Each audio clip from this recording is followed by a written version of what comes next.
Bonjour. De nouveau, cette semaine, le terrorisme musulman a frappé en France. Et c'est avec tristesse que j'adresse, par l'intermédiaire de cette tribune vidéo, toutes nos condoléances et toute notre sympathie aux familles des victimes qui ont été frappées par cet acte fou. Ce nouvel épisode du terrorisme sur notre sol pose deux questions. La première, comment traitons-nous la radicalisation qui se déploie dans nos centres pénitentiaires? Deuxièmement, comment traitons-nous les multirécidivistes et qu'en fait la justice de notre pays? La première question est un sujet qui revient extrêmement régulièrement à chaque fois que le Parlement français débat d'une réforme de la justice ou de la loi pénitentiaire. Depuis le quinquennat de François Hollande, puis depuis le début du quinquennat d'Emmanuel Macron, aucune disposition dans ce sens n'a été prise par aucun des gardes des Sceaux en exercice. Ça n'est pas faute pourtant qu'on leur ait demandé.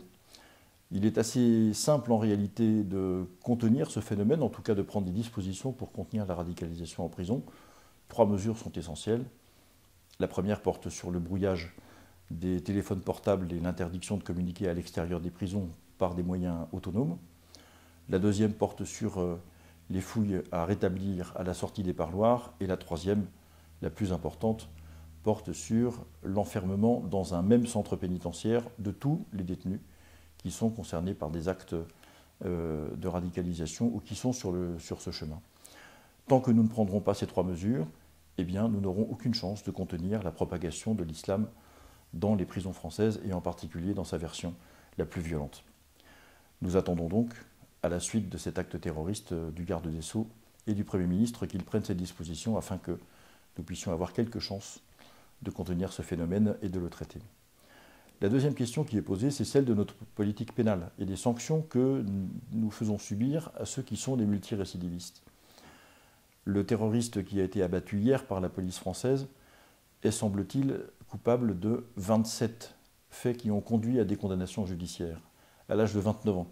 Reconnaissez avec moi que le palmarès, si je peux dire les choses ainsi, est tout de même impressionnant.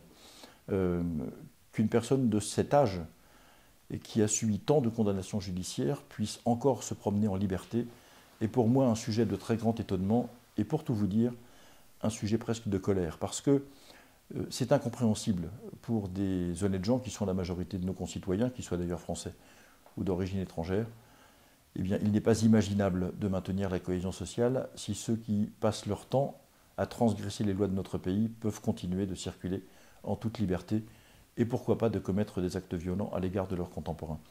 Il y a donc une refonte tout à fait profonde à engager de notre politique pénale et des sanctions qui s'appliquent aux multirécidivistes dans le sens d'une plus grande sévérité. Les choses sont ainsi. Cette espèce d'irénisme, de naïveté des institutions judiciaires et des gouvernements successifs de François Hollande et d'Emmanuel Macron à l'égard des délinquants trouve une fois de plus aujourd'hui sa limite. Il est malheureux que personne n'ait pris complètement la mesure de tous les actes terroristes, mais de beaucoup d'autres actes de délinquance et de récidive qui se sont produits en France ces dernières années pour faire évoluer dans un sens plus sévère notre justice et notre loi pénale. Il est temps de le faire désormais. Il est à souhaiter que, malgré malheureusement la violence de cet épisode, eh bien, nous en tirions tous les enseignements pour faire en sorte que nos citoyens demain soient mieux protégés.